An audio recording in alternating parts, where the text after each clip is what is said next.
Фехтаванне мастацтва наносіць уколы, не атрымліваючы іх. Менавіта так сцвярджаў Мальер. Турнір «Олимпийские надеи» сабраў больш за 200 таленавітых спартсменаў з усёй Беларусі. Юнакі і дзяўчаты да 14 гадоў змагаліся ў 3 відах зброі – шабля, шпага і рапіра. Фехтаванне цяпер папулярна менш, чым, напрыклад, футбол або хакей. Але арганізатары упэўненыя, што гэта не толькі спорт, але і добры сродак выхавання. Те дети, которые прозанимались год, почувствовали вкус, то они продолжают заниматься, им это нравится, потому что это действительно поединок и воспитывает очень много положительных качеств спортсмена, которые могут и в жизни всем им пригодиться.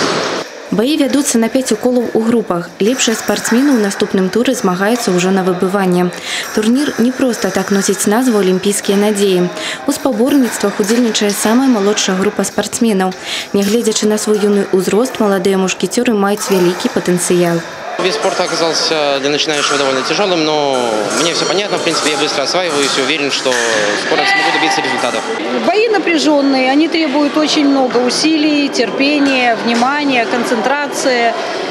Ну и побеждает сильнейший, как правило. Кто больше готов, кто физически крепок, кто выработал уже в себе вот эти качества.